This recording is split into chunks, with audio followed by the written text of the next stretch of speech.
അയ്യപ്പൻ ചേട്ടാ, കഴിഞ്ഞ ദിവസമായിരുന്നു നമ്മുടെ ശ്രീ പിണറായി വിജയൻ തനിക്ക് നേരെ വന്ന ചില ആക്ഷേപങ്ങളോട് പ്രതികരിച്ചിട്ടുണ്ടായിരുന്നത്. പ്രധാനമായും ഒരു അഭിമുഖത്തിൽ കപ്പം പിടിച്ചു നിൽക്കുന്ന ഒരു ചിത്രത്തെ പറ്റി ചോദിച്ച സമയത്ത് അത് യാദർശികമായി സംഭവിച്ചതാണെന്ന് പറയുകയും അതിനെതിരെ രാഹുൽ മാങ്കൂട്ടം പ്രതികരിക്കുന്നുണ്ടായിരുന്നു. അപ്പൊ ആ ഒരു വിഷയം നമ്മളോട് സംസാരിച്ചിട്ടുണ്ടായിരുന്നു. എല്ലാം അല്ലെങ്കിൽ ഒരിക്കൽ ഈ മറ നീക്കി പുറത്തു വരും, ഗണേഷ് കുമാറിന്റെ വിഷയം, അങ്ങനെ നിരവധി കാര്യങ്ങളായിരുന്നു രാഹുൽ മുന്നോട്ട് വെച്ചത്. അതിനെതിരെ ഇരട്ടച്ചങ്കൻ പ്രതികരിച്ചു. ഈ നാട് നീളെ കടന്ന് പെണ്ണ് പിടിക്കുന്നത് പോലെയല്ല കുടുംബ പ്രശ്നം എന്ന് പറയുന്നത്.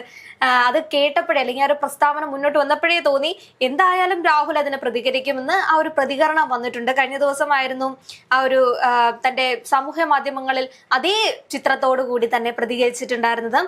മിസ്റ്റർ ചീഫ് മിനിസ്റ്റർ, ചേട്ടൻ ആ പദം ഒന്ന് ശ്രദ്ധിക്കണം. Mister chief minister, Shri Pinarayi Vijayan എന്ന് കഴിഞ്ഞ ദിവസം അഭിസംബോധന ചെയ്തതിൽ നിന്നും ഭാഷ മാറിയിരിക്കുന്നു. മിസ്റ്റർ ചീഫ് മിനിസ്റ്റർ, താങ്കളുടെ സ്ത്രീപക്ഷ നിലപാടുകളൊക്കെ വെറും PR തട്ടിപ്പും രാഷ്ട്രീയ അവസരവാദവും രാഷ്ട്രീയ വിരോധവും തീർക്കലും ഒക്കെയാണെന്ന് ഇതിനോടകം കേരളത്തിന് നന്നായിട്ട് ബോധ്യമായിട്ടുണ്ട്. ഒന്നും അറിയാതെ ആരുടെയും സ്ക്രിപ്റ്റിലെ ഒരു കഥാപാത്രമാണ് താങ്കളെന്ന് കഴിഞ്ഞ ദിവസം ആ കപ്പിനെ പറ്റിയുള്ള താങ്കളുടെ അഭിമുഖത്തിൽ തന്നെ പറഞ്ഞു. ശ്രീ വിജയൻ, താങ്കളുടെ സർക്കാർ മുൻ CPM MLA കുഞ്ഞു മുഹമ്മദിന്റെ പരാതി മുക്കിയത് ആ പരാതിക്കാരെ തന്നെ വിളിച്ചു പറഞ്ഞിട്ടുണ്ട്. ശ്രീ മുകേഷിനെതിരെ ആരോപണം വന്ന മാസങ്ങൾക്കുള്ളിൽ അദ്ദേഹത്തെ പാർലമെന്റിൽ മത്സരിപ്പിച്ച ആളാണ് താങ്കൾ. ശ്രീ വിജയൻ ഇന്ന് ന്യായീകരിച്ചല്ലോ ശ്രീ ഗണേഷ് കുമാറിനെ. അത് കുടുംബ പ്രശ്നമാണെന്ന് പറഞ്ഞു. അതേ ഗണേഷ് കുമാറിനോട് അന്നത്തെ ഭാര്യ ഉന്നയിച്ച പരാതിയുടെ പേരിൽ ഉമ്മൻചാണ്ടി സാറിന്റെ സർക്കാരിൽ നിന്ന് മന്ത്രിസ്ഥാനം രാജിവെക്കണമെന്ന് താങ്കൾ പറഞ്ഞിട്ടില്ലേ? ഇന്ന് അതേ ഗണേഷ് കുമാറിന്റെ ഇപ്പോഴത്തെ ഭാര്യ താങ്കളുടെ മകളോടും താങ്കളുടെ പോലീസിനോടും വരെ പരാതി പറഞ്ഞിട്ട് ആ സ്ത്രീയെ സഹായിച്ചു. എന്നെ ഹോട്ടൽ വളഞ്ഞ് താങ്കളുടെ പോലീസ് അറസ്റ്റ് ചെയ്തു. പറ്റാവുന്നത്ര അപരാധം യാതൊരു തെളിവുമില്ലാതെ എഴുതി പിടിപ്പിച്ച് കോടതിയിൽ കൊടുത്തിട്ട് എന്തായി? കോടതികൾ പറഞ്ഞത് കൂടി സമയം കിട്ടുമ്പോൾ ഒന്ന് വായിച്ചു നോക്കണം. ഇനി കൂടുതൽ ക്ലാരിറ്റി വേണമെങ്കിൽ കോടതിയിൽ സമർപ്പിച്ച തെളിവുകളും ഇനി സമർപ്പിക്കാൻ പോകുന്ന തെളിവുകളും ഞാൻ പോലീസിന് കൈമാറാം. അന്വേഷണവുമായി ബന്ധപ്പെട്ട് ഇല്ലാത്ത വാർത്തകൾ പുറത്തുവിടുന്ന ആ പോലീസ് ഈ തെളിവുകൾ അങ്ങ് പുറത്തുവിടട്ടെ. എന്തായാലും എല്ലാ സത്യവും പുറത്തു വരും. എനിക്കെതിരെ ആരോപണം വന്നപ്പോൾ തന്നെ എന്റെ പ്രസ്ഥാനവും എന്റെ നേതാക്കന്മാരും എന്നെ കേൾക്കുക പോലും ചെയ്യാതെ നടപടിയെടുത്തിട്ടുണ്ട്. അതിൽ ഈ ലോകത്ത് എന്റെ പ്രസ്ഥാനത്തെ പറ്റി പരാതി പറയാൻ എനിക്കല്ലാതെ മറ്റാർക്കും അവകാശമില്ലാത്ത അത്ര വേഗതയിലും എതിർവാദം കേൾക്കാൻ പോലും തയ്യാറാകാതെയും നടപടിയെടുത്ത കോൺഗ്രസിന്റെ തട്ട് താണു തന്നെ ഇരിക്കും. പറയാൻ സർക്കാരിന്റെ നേട്ടങ്ങളില്ലാത്തത് കൊണ്ട് ഇത് വിഷയമാക്കണമെങ്കിൽ ആക്കിക്കോ. പഞ്ചായത്ത് തെരഞ്ഞെടുപ്പിന്റെ ബാക്കി ജനം തരും. ഭാര്യയുടെ നാഭിക്ക് ചവിട്ടിയവന് പിന്നെ കൊടുത്ത സ്ഥാനമൊന്നും എന്നെ കൊണ്ട് പറയിക്കണ്ട. ശ്രീ വിജയ, ചുമ്മാ വിരട്ടാൻ നോക്കണ്ട. ജയിലിലാക്കിയാലല്ല, കൊല്ലാൻ നോക്കിയാൽ പേടിക്കില്ല. ഇതാണ് ശ്രീ രാഹുൽ മാങ്കൂട്ടം ശ്രീ പിണറായി വിജയന്റെ പ്രസ്താവനയോട് പ്രതികരിച്ചിട്ടുണ്ടായിരുന്നത്. ഈ ഒരു സോഷ്യൽ മീഡിയയിലെ ഒരു പോസ്റ്റ് അല്ലെങ്കിൽ ഈ വാചകങ്ങൾ കേൾക്കുമ്പോൾ എന്താണ് ചേട്ടാ തോന്നുന്നത്?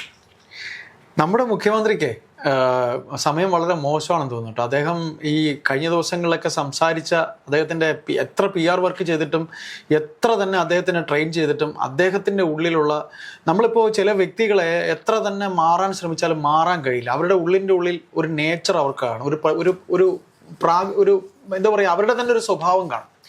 അപ്പോൾ മുഖ്യമന്ത്രിക്ക് എത്ര ഉപദേശകരാണുള്ളതെന്നറിയാമോ? ഏതാണ്ട് IT ഉപദേശകൻ തുടങ്ങി നിയമകാര്യ ഉപദേശകർ തുടങ്ങി ഏതാണ്ട് 50 ഉപദേശകർ വരെ ഉണ്ടോ എന്ന് സംശയമുണ്ട്. എന്തിനാണെന്നറിയോ? അദ്ദേഹം ഇപ്പോഴും ജീവിക്കുന്നത് 1960കളിലെ ചില മാടമ്പിമാരെ പോലെയൊക്കെ ആണോ എന്നാണ് ചില രാഷ്ട്രീയ നിരീക്ഷകരൊക്കെ പറയുന്നത്. അതുകൊണ്ടാണ് നമ്മൾ നമ്മുടെ മുൻ മുഖ്യമന്ത്രി ഉമ്മൻചാണ്ടിയെയും അല്ലെങ്കിൽ നമ്മുടെ മുമ്പ് സഞ്ചരിച്ച അവരുടെ തന്നെ പാർട്ടിയിലെ പല നേതാക്കളുമായിട്ട് കമ്പയർ ചെയ്യുമ്പോൾ ഇദ്ദേഹവുമായിട്ടുള്ള ഒരു വ്യത്യാസം അത് ഈ അത് മറ്റൊരു വിഷയമാണ്. എങ്കിലും എത്ര തന്നെ മാറ്റാൻ ശ്രമിച്ചിട്ടും മുഖ്യമന്ത്രി പിണറായി വിജയന് മാറാൻ കഴിയുന്നില്ല. അതുകൊണ്ടാണ് ഈ കഴിഞ്ഞ ദിവസങ്ങളിൽ ഇന്നലെയും നമ്മൾ മുഖ്യധാര മാധ്യമങ്ങളിൽ ഇദ്ദേഹം പെരുമാറിയ അദ്ദേഹത്തിൻ്റെ ഇത്തരത്തിലുള്ള കുറേ ശീലങ്ങൾ, ഇത് അദ്ദേഹത്തിനുള്ള പ്രശ്നം എന്ന് പറഞ്ഞു കഴിഞ്ഞാൽ മുഖ്യമന്ത്രി പിണറായി വിജയൻ താൻ ഇരിക്കുന്ന ആ സീറ്റിന്റെ വലിപ്പം അദ്ദേഹത്തിന് ഇപ്പോഴും മനസ്സിലാകുന്നില്ല. അദ്ദേഹത്തിൻ്റെ നമ്മളൊരു ഇൻഡിവിജ്വൽ മാത്രമല്ല, നമ്മളൊരു വ്യക്തിയാണ്. പക്ഷെ നമ്മളിപ്പോൾ ഒരു പദവിയിൽ ഇരിക്കുകയാണ്, കൽപ്പിച്ച് നൽകിയ ഒരു പദവിയായിരിക്കും. സമൂഹമോ അല്ലെങ്കിൽ നമ്മളെ ഇരുത്തിയിരിക്കുന്നത് ഒരു പദവിയിലാണെങ്കിൽ ആ പദവിക്ക് നമ്മൾ വില കൊടുക്കണം. നമ്മളിനി എങ്ങനത്തെ ആളായാലും ആ പദവിയെ നമ്മൾ സംരക്ഷിക്കണം. ഇവിടെ പദവിയെ സംരക്ഷിക്കാൻ മുഖ്യമന്ത്രി പരാജയപ്പെടുന്നു എന്നുള്ളതാണ് ഈ സംസാരത്തിലേക്ക്. അല്ലെങ്കിൽ അദ്ദേഹത്തിന്റെ നാവിൻ തുമ്പിൽ നിന്ന് വീഴേണ്ട തരത്തിലുള്ള ഒരു സംഭാഷണമാണോ ഈ രാഹുൽ മാങ്കൂട്ടത്തിനെതിരെ പറഞ്ഞതായിരുന്നാൽ തന്നെ? അല്ല, തീർച്ചയായും നമ്മൾ അദ്ദേഹത്തിന്റെ ഓരോ ഭാഷാ രീതിയും പരിശോധിക്കേണ്ടിയിരിക്കുന്നു. നാട്ടുഭാഷയെന്നും ശൈലിയെന്നും നിങ്ങൾ വിളിക്കപ്പെടുന്ന സമയത്ത് നോട്ട് പാർലമെന്ററി ആയിട്ട് നിങ്ങൾ കുറെ വാക്കുകളെയും പദങ്ങളെയും മാറ്റി നിർത്തുന്നു. അതെ, അപ്പോ അത്തരത്തിൽ എന്തിനാണ് മാറ്റപ്പെടുന്നത്? അതും അവിടെ ശൈലികളായിട്ട് ഏറ്റുവാങ്ങേണ്ടിയിരുന്നില്ലേ? നിങ്ങൾക്കെതിരെ എന്തെങ്കിലും പറയുന്ന സമയത്ത് മാത്രം അത് പാർലമെന്റിന് പുറത്തുള്ള വാക്കുകളും നിങ്ങൾ പറയുമ്പോൾ അത് ശൈലികളുമായി മാറുന്നത് എന്തുകൊണ്ടാണ്? ഇദ്ദേഹം പറഞ്ഞ ഓരോ വാക്കും എടുത്തു നോക്കാം. അതിനെ നിങ്ങൾ ഈ നിഘണ്ടു എടുത്തു വെച്ച് ഈ പരിശോധിക്കാൻ ഇറങ്ങുകയാണെങ്കിൽ AK ബാലനെ പോലെയുള്ള മുൻ മന്ത്രിമാർ പുതിയ ഒരു നിഘണ്ടു ഉണ്ടാക്കേണ്ടി വരും. പുതിയ ഒരു അല്ലെങ്കിൽ മലയാള ഭാഷയിലെ പുതിയ മറ്റെന്തെങ്കിലും കാര്യങ്ങളൂടെ നിങ്ങൾ തന്നെ എഴുതി ചേർക്കേണ്ടതായിട്ട് വരും. അതേപോലെ ചെറ്റ് എന്ന് വിളിക്കുന്നു. പക്ഷേ ചെറ്റയല്ല വിളിച്ചത്, ചെറ്റത്തരമാണ് പറഞ്ഞത്. അതേപോലെ ഞാൻ ഇറങ്ങിപ്പോകൂ എന്ന് മാധ്യമങ്ങളോട് ആക്രോശിക്കുന്നു. പക്ഷെ അതിന് മറ്റൊരു മുഖമുണ്ട്, സ്നേഹത്തിന്റെ മുഖമാണ്.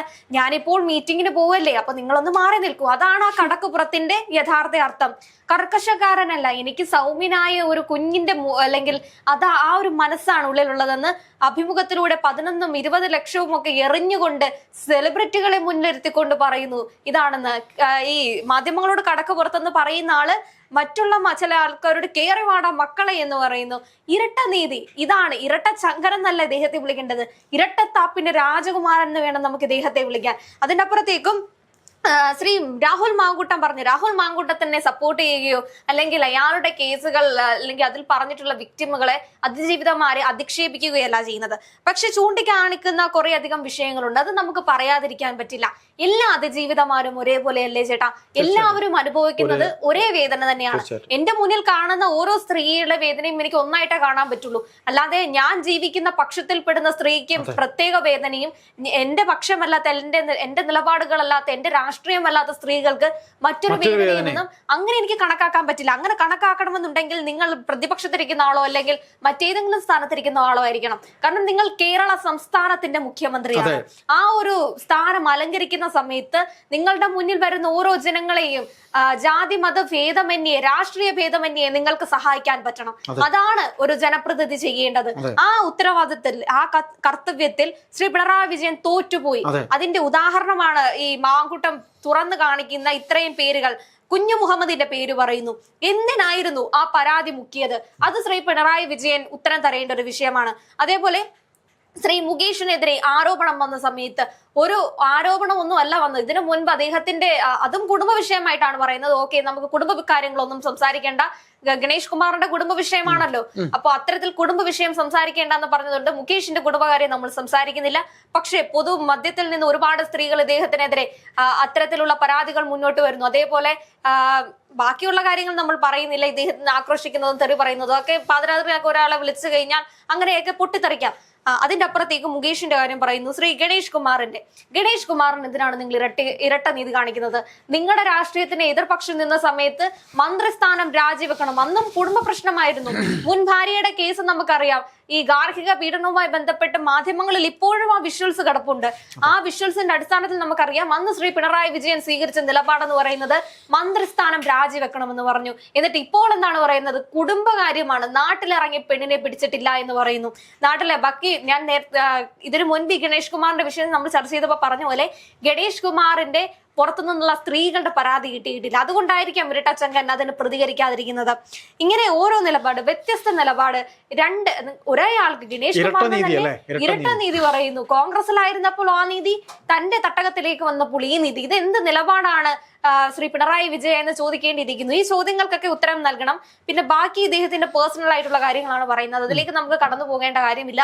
കാരണം ഈ കേസ്, ഇദ്ദേഹത്തിന്റെ കേസുമായി ബന്ധപ്പെട്ട് അതൊരു രാഷ്ട്രീയ താല്പര്യാർത്ഥം മുന്നോട്ട് ഉണ്ടാക്കിയെടുത്ത കേസാണ്. അല്ലെങ്കിൽ രാഹുൽ മാങ്കൂട്ടത്തിന്റെ കയ്യിൽ പ്രത്യേക തെളിവുകളുണ്ട്, അത് പുറത്തേക്ക് വിടും.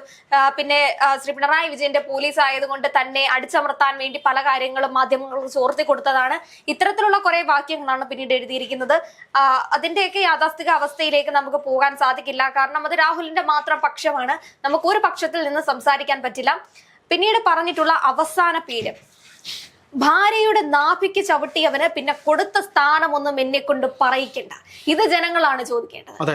ആരുടെ അല്ലെങ്കിൽ ഒരു സ്ത്രീയുടെ നാഭിക്ക് ചവിട്ടിയ ആൾക്ക് നമ്മുടെ സംസ്ഥാനം ഭരിക്കുന്ന ശ്രീ മുഖ്യമന്ത്രി കൊടുത്ത സ്ഥാനം എന്താണ്? അപ്പൊ എന്താണ് ഈ രാഹുൽ മാങ്കൂട്ടം? കാരണം അതിൽ പേരെഴുതിയിട്ടില്ല. പേരെഴുതാത്തത് കൊണ്ട് മാത്രം അപ്പോ ശ്രീ പിണറായി വിജയൻ അത് വ്യക്തമാക്കുക, അറിയാത്ത ജനങ്ങളുടെ മുന്നിലേക്ക്. കാരണം അവർക്കും സംശയം കാണുമല്ലോ. അല്ലെങ്കിൽ വോട്ട് തേടി കൺവെൻഷനുകൾ മുഴുവൻ ശ്രീ പിണറായി വിജയൻ വരുന്ന സമയത്ത് ധൈര്യമുള്ള ഏതെങ്കിലും ഒരു ജനം ഉണ്ടെങ്കിൽ, നട്ടലിന് ഉറപ്പുള്ള അല്ലെങ്കിൽ ചോദ്യം ചെയ്യാൻ ധൈര്യമുള്ള ആരെങ്കിലും ഒരാളുണ്ടെങ്കിൽ നിങ്ങൾ ചോദിക്കുക, രാഹുൽ പറഞ്ഞിട്ടുള്ള ഈ പ്രസ്താവനകളൊക്കെ ശരിയാണോ അല്ലയോ എന്നുള്ളത്. എന്തായാലും ഇതിനകത്തിൽ നമുക്ക് തള്ളിക്കളയാൻ പറ്റാത്ത ഒരുപാട് കാര്യങ്ങൾ എഴുതിയിട്ടുണ്ട്. നമുക്ക് അംഗീകരിക്കാൻ പറ്റാത്ത ഒരു ഭരണാധികാരി എന്ന രീതിയിൽ യാതൊരു വിധത്തിലും ഒരു ഭരണാധികാരി എന്ന രീതിയിൽ ഇരട്ട നീതി കാണിച്ച നിരവധി സംഭവങ്ങൾ ഈ ഭരണകാലത്ത് ഉണ്ടായിട്ടുണ്ട്. അപ്പോൾ അതിലൊന്നാണ് ഈ PT കുഞ്ഞഹമ്മദ് എന്ന് പറയുന്ന സംവിധായകന്റെ വിഷയവുമായി ബന്ധപ്പെട്ട് ആ അതിജീവിതയ്ക്ക് മുഖ്യധാര മാധ്യമങ്ങളിൽ വന്ന് ഇതാണ് സത്യാവസ്ഥ, എന്നെ ഇത്തരത്തിലാണ് എന്നോട് പെരുമാറിയത് എന്ന് പറഞ്ഞ ഒരു സംഭവം.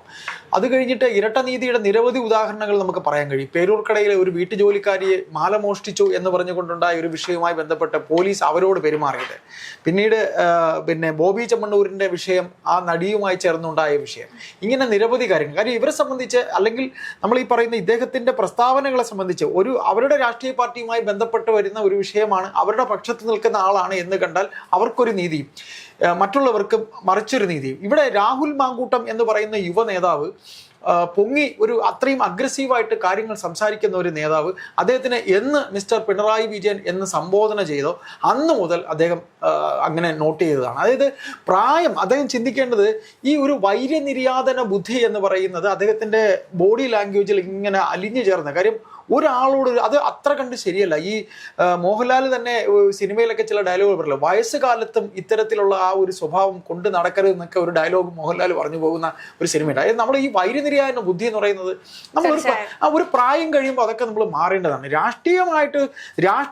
രാഷ്ട്രീയ പ്രതിയോഗി എന്ന രീതിയിൽ നമ്മൾ കാണുക. നമുക്ക് സൗഹൃദം ഉണ്ടാവും. സൗഹൃദത്തിനപ്പുറം അദ്ദേഹം മറ്റൊരു രാഷ്ട്രീയമാണ്, ഞാൻ വേറൊരു രാഷ്ട്രീയമാണെങ്കിലും നമ്മൾ ഒരിക്കലും അങ്ങനെ കാണിക്കാൻ പാടില്ല. രാഷ്ട്രീയത്തെ മാറ്റി നിർത്തിക്കൊണ്ട് സൗഹൃദത്തിന് ഇത് കൊടുക്കുക. ഇപ്പോൾ രാഹുൽ മാങ്കൂട്ടം മിസ്റ്റർ പിണറായി വിജയൻ എന്ന് പറഞ്ഞു സഭയിൽ രാഹുൽ മാങ്കൂട്ടം വന്നത് മുതൽ അദ്ദേഹം ഇത് ഈ സ്കെച്ച് ചെയ്യുക എന്നൊക്കെ പറയുമല്ലോ, അതുപോലെ സ്കെച്ച് ചെയ്ത് അത് കൃത്യമായിട്ട് ചെയ്തതാണ്. പിന്നെ രാഹുൽ മാങ്കൂട്ടം ഈ പറയുന്ന പ്രശ്നങ്ങളൊക്കെ ഉണ്ടാക്കിയെങ്കിലും രാഹുൽ ഒരു വക്കീലാണ്. അദ്ദേഹത്തിന് ആ വക്കീൽ എന്ന രീതിയിലും അയാൾക്ക് നിയമവശങ്ങൾ അറിയാവുന്നത് കൊണ്ടുമാണ് എന്താണ് കോടതിയിൽ പറഞ്ഞു എന്നുള്ളത് ബഹുമാനപ്പെട്ട മുഖ്യമന്ത്രി നിങ്ങൾ വായിച്ചു നോക്കണം എന്നാണ് പറഞ്ഞത്. ഒരിക്കലും ഈ പ്രായത്തിലും ഇങ്ങനെ ഒരു വൈര്യനിര്യാതന ബുദ്ധി ഒരു മനുഷ്യരും കാണിക്കാൻ പാടില്ല എന്നുള്ളത് തന്നെയാണ് എൻ്റെ പക്ഷം. എനിക്ക് പറയാനുള്ളത് അത് തന്നെയാണ്. കാര്യം 70-75 വയസ്സ് കഴിഞ്ഞ ഒരു മനുഷ്യനാണ്. അദ്ദേഹത്തിന് കൽപ്പിച്ച് നൽകിയിരിക്കുന്ന ഒരു പദവിയുണ്ട്. ആ പദവിയിൽ ഇരുന്നു കൊണ്ട് അദ്ദേഹം ഒരിക്കലും MM ആകരുത്. അദ്ദേഹം MM ഒരു MLA എന്നെങ്കിലും പറയാം. ഇപ്പോൾ communist party of India Marxist അല്ലെങ്കിൽ കമ്മ്യൂണിസ്റ്റ് പാർട്ടി എന്ന് പറയുന്ന പാർട്ടിയോ അല്ലെങ്കിൽ സോഷ്യലിസ്റ്റുകളോ ഇപ്പം നമ്മൾ കണ്ടിട്ടുള്ളത് നയനാരെ കണ്ടിട്ടുണ്ട്, EMS കണ്ടിട്ടുണ്ട്, VS അച്യുതാനന്ദനെ കണ്ടിട്ടുണ്ട്. ഇവരെല്ലാവരും തന്നെ സംസാരിക്കും. പോട്ടെ, ഉമ്മൻചാണ്ടി സാറിനെ കണ്ടിട്ടുണ്ട്, പിന്നെ K കരുണാകരനെ നമ്മൾ കണ്ടിട്ടുണ്ട്. ഇങ്ങനെ നിരവധി പേരെ നമ്മൾ കണ്ടിട്ടുണ്ട്. ഇവരൊക്കെ തന്നെ ആ സ്ഥാനത്തിരുന്നു കൊണ്ട് എങ്ങനെയാണ് സംസാരിച്ചിട്ടുള്ളത്? ഇപ്പൊ ആതിര ഒരു സ്ഥാനത്തിരിക്കുകയാണെങ്കിൽ നമുക്ക് ആ സ്ഥാനത്തിന്റെ പുറംചട്ട പൊളിച്ചുകൊണ്ട് നമുക്ക് സംസാരിക്കാൻ അദ്ദേഹത്തിന് അതിനെപ്പറ്റി ഒരു ധാരണ ഇല്ലാത്തത് കൊണ്ടായിരിക്കും ഡൊമസ്റ്റിക് വയലൻസിൽ സ്ത്രീകൾ അനുഭവിക്കുന്നത് വേദനയല്ല എന്ന് ശ്രീ പിണറായി വിജയന് തോന്നുന്നുണ്ടെങ്കിൽ ഒരമ്മമാരും ഒരു വീട്ടമ്മമാരും ഇദ്ദേഹത്തിന് വോട്ട് കൊടുത്ത് ജയിപ്പിക്കുന്നത്. അതെ, അതിനകത്ത് ഒരു കാര്യം കൂടെ പറയാനുണ്ട്. അതായത് ഈ നമ്മൾ ആ ഒരു സ്ഥാനം കൽപ്പിച്ച് നൽകിയിരിക്കുന്ന ഒരു സ്ഥാനത്തിന്റെ പുറംചട്ട പൊട്ടിക്കുന്നത് നമ്മൾ നമ്മുടെ വീട്ടിലോ നമുക്ക് വേണ്ടപ്പെട്ടവരടുത്തുമായിരിക്കും. ഒന്നുകൂടെ ഈ ഗ്ലാസിൽ എഴുതി അദ്ദേഹത്തിനെ കൊണ്ട് ഒരു സിനിമ ഒരു അഭിനയം കാഴ്ചവെപ്പിച്ചല്ലോ, അതിൽ അദ്ദേഹത്തിന് എത്ര ആത്മാർത്ഥത ഉണ്ടായിരുന്നു. അദ്ദേഹം തിരിച്ചുള്ള ഈ മറുപടി പറഞ്ഞു, ഞാനൊന്നും അറിഞ്ഞില്ല, എൻ്റെ ഒരു ഗ്ലാസ് കൊണ്ടുവന്നു, ഞാൻ അത് എടുത്ത് അങ്ങ് കുടിച്ചു, അത്രയേ ഉള്ളൂ. അപ്പൊ അത്രയേ ഉള്ളൂ. അതിജീവിതം അപമാനിക്കപ്പെട്ടു. എനിക്ക് അതിജീവിതമായ ഒരു പങ്കുമില്ല. ആ അതിജീവിതം ഇത് ഷെയർ ചെയ്തിട്ട് ഇദ്ദേഹത്തിനെ വാനോളം പുകഴ്ത്തിയിരുന്നു. ആ അതിജീവിതയെ മുഖ്യമന്ത്രിയുടെ ഓഫീസിൽ വിളിപ്പിച്ചു. തീർച്ചയായും നിങ്ങൾ ചിന്തിക്കേണ്ടിയിരിക്കുന്നത് നിങ്ങളെ ഉദ്ദേശിച്ചല്ല ആ കപ്പ് പിടിച്ചു. അപ്പൊ ഇദ്ദേഹത്തിന് എന്ത് ആത്മാർത്ഥതയുള്ളത്? PR വർക്കുകളുടെ മേൽ ജീവിക്കുന്ന ഒരാളെന്നല്ലേ ജനം ധരിക്കേണ്ടുള്ളൂ. അദ്ദേഹം ഈ കാണിക്കുന്നതെല്ലാം തന്നെ ഒരു അഭിനയമെന്നല്ലേ? PR വർക്കുകളുടെ ജീവിക്കുന്ന ഒരാളാണ്. ആ വാക്യം നമുക്കൂടെ പറയേണ്ടി വരും. PR വർക്കുകൾ കൊണ്ട് ജീവിക്കുന്ന ഒരു വ്യക്തി.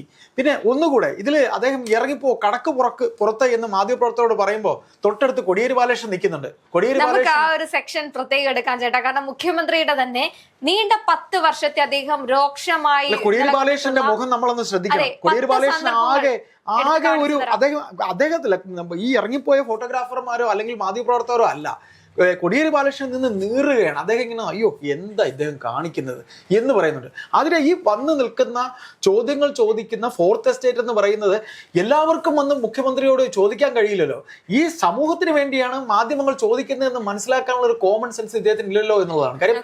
നമ്മൾ ഓരോരുത്തരും ചോദിക്കുന്ന ചോദ്യങ്ങളാണ് മാധ്യമ പ്രവർത്തകർ ചോദിക്കുന്നത്. സാർ അത് നിങ്ങൾക്ക് മനസ്സിലാക്കാൻ നിങ്ങളുടെ കൂടെ ഇത്രയും ഉപദേശകർ ഉണ്ടായിട്ട് പറഞ്ഞു തന്നില്ലല്ലോ എന്നുള്ളതാണ്. അപ്പോൾ അദ്ദേഹം ഇപ്പോഴും 1960-കളിലാണോ ജീവിക്കുന്നത് അല്ലെങ്കിൽ 70-കളിലാണോ ജീവിക്കുന്നത്?